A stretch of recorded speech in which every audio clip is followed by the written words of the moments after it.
Et salut tout le monde, on se retrouve pour une série de tutos sur Softwarezator.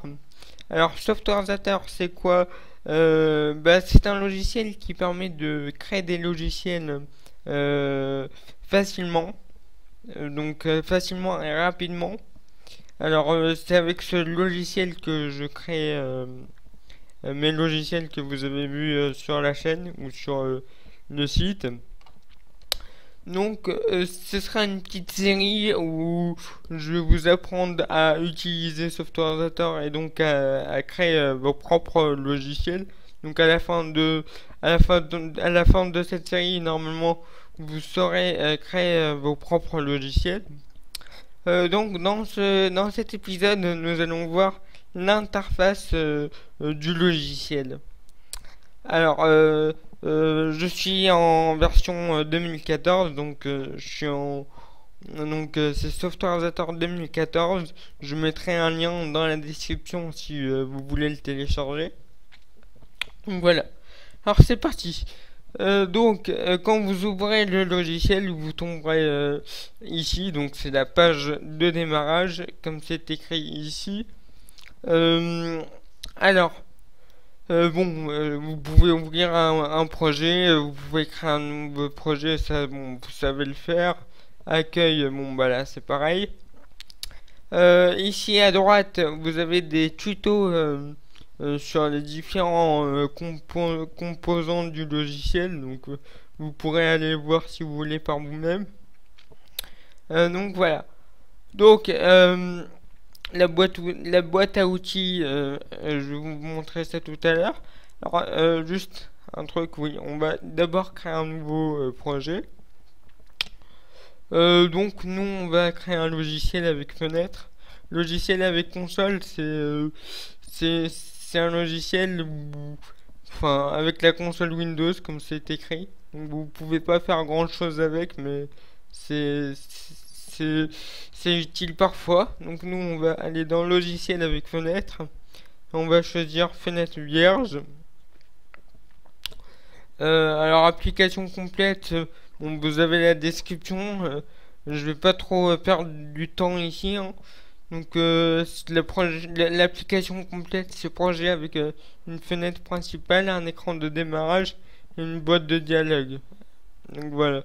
Donc, on va prendre une fenêtre vierge. Euh, Vous mettez un nom pour le projet. Alors moi je vais l'appeler tuto. Alors pas d'espace dans le nom du projet. Donc pour simuler un espace, je vous conseille de faire un tiret du bas. Voilà. Tuto software Zatar. Voilà, 2014. Voilà. Alors le nom de la solution, bah, c'est le nom du projet aussi, hein. Donc je vais juste faire copier-coller, je vais pas me compliquer la vie. L'emplacement où vous voulez le sauvegarder, donc moi je vais le laisser là.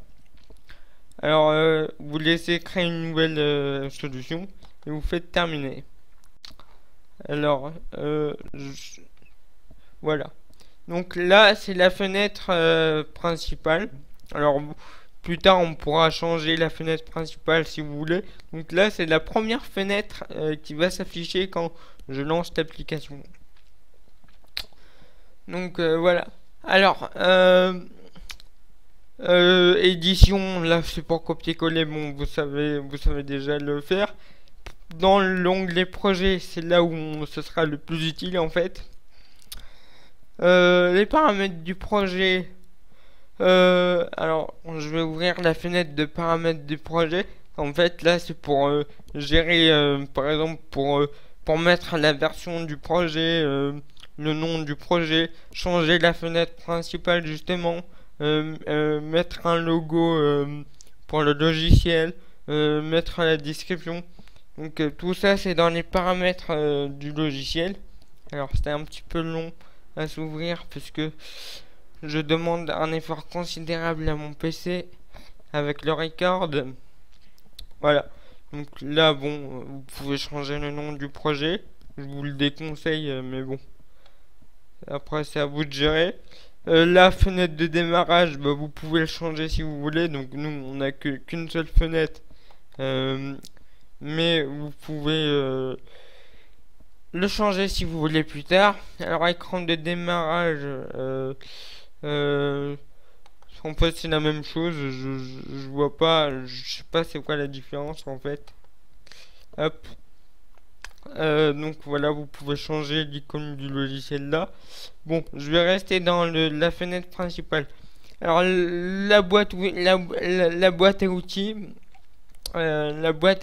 c'est en fait c'est là où vous pouvez mettre les composants. Par exemple, le plus utile c'est le bouton. Voilà, vous pouvez mettre un bouton comme vous voulez là. Voilà. Par exemple, il y a quoi d'autre? Il y a les cases à cocher, par exemple. Voilà. Donc tout ça c'est dans la boîte à outils. Et il y a plein de composants que vous pouvez mettre. Hein. Euh, il y a quoi par exemple? Euh, les trucs classiques. Les barres de progression. Bon, vous avez plein de choses. Les barres de progression. Les boutons radio. C'est des trucs comme ça là. Les calendriers. La liste de cases à cocher, la liste déroulante, bon bref, tout ça c'est là. Alors vous avez aussi l'onglet propriété. Alors l'onglet propriété, normalement, la première fois que vous téléchargez Softwarezator, cet onglet là, il se trouve ici. Alors donc vous pouvez changer comme vous voulez les interfaces, c'est à vous de voir. Hein. Vous pouvez changer ça à votre guise. Bon, moi je le préfère le mettre ici, voilà. Mais vous pouvez changer comme vous voulez ça. Donc voilà. Alors l'onglet propriété qui sert par exemple au bouton. Je vais vous montrer un exemple avec le bouton. C'est par exemple pouvoir changer le texte du bouton. Par exemple, je vais mettre, je sais pas moi, Admin Software. Admin Software. Voilà. Ça a changé le texte. Par exemple, tu as changé la couleur du texte. Donc c'est Fort Color. Rouge, par exemple. Alors, c'est à moitié le logiciel, il est à moitié en français et à moitié en anglais. Donc voilà. Donc l'onglet propriété, c'est en anglais. Là, le font, c'est la police. Vous pouvez changer la police comme vous voulez. Alors, avec mon ordi, ça va pas être génial. Donc voilà, vous pouvez changer la taille, par exemple 12. Vous pouvez changer la police comme vous voulez. Voilà. Hop, on va le faire un petit peu plus grand. Vous pouvez même changer la couleur du fond du bouton. Par exemple, le back color, c'est le fond du logiciel. Voilà. Donc voilà. Donc après, il y a plein de propriétés. Hein. Je vais pas les faire tous un par un. Je veux quand même vous montrer les plus importants. Name. Alors name, c'est super important. Faut tout le temps, à chaque fois que vous mettez un composant sur la fenêtre, que ce soit un bouton, une case à cocher ou n'importe quoi, faut donner un nom dans la case name. Alors oui, vous allez me dire, il y a déjà le texte dans le bouton, mais faut mettre un nom dans la name. Je vais vous montrer pourquoi plus tard dans la série. Donc faut tout le temps mettre un nom.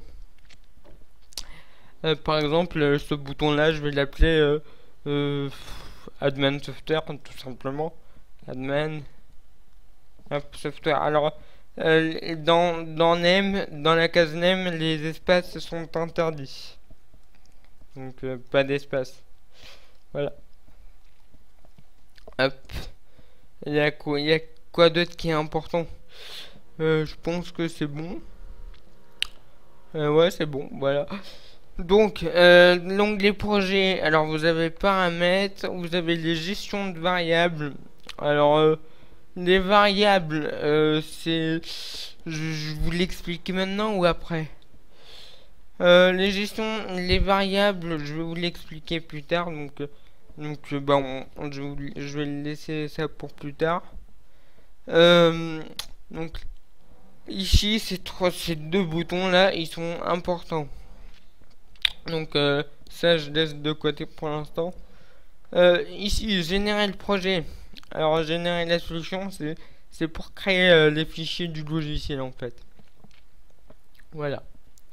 Par exemple, exécuter, c'est pour générer, donc créer des fichiers, et pour bah, exécuter le logiciel, pour l'ouvrir tout simplement. Alors là, on va essayer de l'ouvrir. Ça peut prendre du temps si votre logiciel est grand ou pas. Donc voilà. Donc il est pas très, il n'y a pas grand chose dessus, donc il est assez rapide. Donc voilà, le logiciel, vous pouvez l'exécuter. Bon, pour l'instant, il n'y a rien, mais voilà. Voir les codes. Alors, voir les codes, c'est bah, tout simplement pour voir les codes en VBS. Vous pouvez juste regarder, vous pouvez pas modifier. Hein. Enfin, je sais pas si on peut modifier, mais de toute façon, ça sert à pas à grand chose. Ah oui, pour les programmeurs qui s'y connaissent en Visual Basic ou en C Sharp, vous pouvez exporter le logiciel en C Sharp ou en Visual Basic si vous vous connaissez sur l'un de ces deux langages. Donc voilà. Merde. Non. Voilà, vous pouvez exporter vers Visual Studio si vous voulez. Donc voilà. Le débogage, ça sert pas à grand chose, ça sert juste à démarrer le logiciel en repérant les bugs, c'est-à-dire que le softwarezator va chercher les bugs potentiels et va les afficher dans l'onglet débogage ici. Donc, mais de toute façon, moi je l'utilise jamais, ça sert enfin, pour moi ça sert à rien. Voilà. Donc pour l'interface, je crois que j'ai tout dit. Ah non, dans outils, il me reste un dernier onglet. On va aller dans options. Alors là, bon, c'est pas très bien compliqué. Hein. Donc le nom d'utilisateur, vous mettez la société. Bah, moi c'est Adman Software FR. C'est le propriétaire du logiciel en gros. Le propriétaire de vos créations. Donc moi c'est Adman Software FR. L'emplacement des projets, c'est là où vous voulez sauvegarder vos projets. Donc voilà. Démarrage. Là, si bon, voilà, je vais passer parce que là vous pouvez changer la langue. Interface. Bon voilà, vous pouvez modifier l'interface comme vous voulez. L'interface de SoftwareZator, hein, pas de votre logiciel. Donc voilà. Bon, je passe. C'est à vous de regarder. Hein, moi, je vais pas tout faire un par un non plus. Donc c'est tout. Donc reconnaissance vocale, c'est pour créer votre logiciel juste en parlant. Bon, c'est pas intéressant. Hein. Vaut mieux faire à la souris. C'est plus précis. Voilà. Mon gestionnaire de plugins, ça on s'en fout complètement. Concepteur de fenêtres, je vais vous montrer quand même. Alors, concepteur de fenêtres, ça j'ai pas trop compris tout ça. Je m'en sers jamais. Le seul truc que je me sers, c'est les mettre au premier plan ou en arrière-plan. Alors, c'est quand par exemple vous avez deux composants l'un sur l'autre, comme ceci, et ben ça me permet de faire par exemple mettre un composant en arrière-plan, comme ceci. Donc vous avez aussi mettre en premier plan, voilà. Et vous avez aussi le truc, je m'en sers mais pas tout le temps, vous pouvez centrer le composant horizontalement et verticalement. Par exemple, j'ai envie de mettre mon bouton Admin Software au milieu horizontalement. Donc par exemple je vais le mettre là, j'ai envie de le mettre au milieu, hop, là il est au milieu, horizontalement, pas verticalement. Donc si j'ai envie de mettre au milieu du logiciel mais vraiment au centre, je clique sur les deux, donc vertical, voilà, ça me le met au milieu. Verrouiller les contrôles, ça c'est pour qu'on puisse pas modifier les composants. Alors je sais pas si on peut quand même les les modifier avec les propriétés. Donc voilà, ça permet de pas les déplacer voilà, accidentellement. Voilà. Désolé si j'ai du mal à parler, mais c'est vrai que des fois j'ai du mal à expliquer les choses. Donc voilà. Alors, fenêtre. Alors, le texte, on va changer juste le texte. Alors, si vous cliquez sur texte, ça va vous ouvrir les propriétés de la fenêtre. Alors, faites attention. Par exemple, si j'ai envie de modifier les propriétés du bouton, là, fais gaffe parce que vous n'êtes pas sur les propriétés du bouton, mais vous êtes sur les propriétés de la fenêtre. Donc faut sélectionner le composant que vous voulez modifier et ensuite accéder à ces paramètres. Donc voilà. Donc moi je veux accéder aux paramètres de la fenêtre. Donc je clique sur la fenêtre. Voilà. Donc là j'ai les paramètres de la fenêtre. Donc là je peux changer ce que je veux.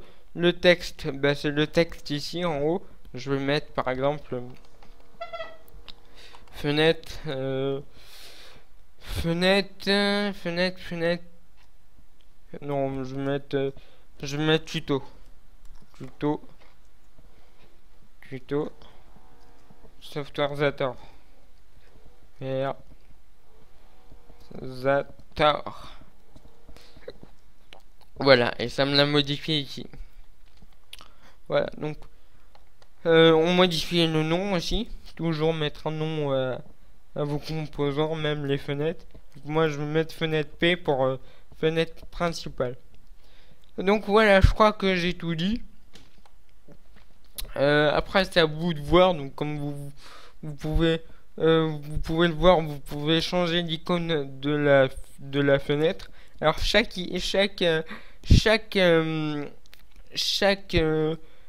fenêtre peut avoir une icône différente, hein. Ça y a pas de problème. Alors ici l'icône que vous pouvez changer là, c'est l'icône qui s'affichera dans la barre de tâches. Voilà. Donc je crois que j'ai tout dit. Donc on se retrouve pour le prochain épisode qui parlera des variables. Donc merci à tous d'avoir regardé la vidéo. J'espère que j'ai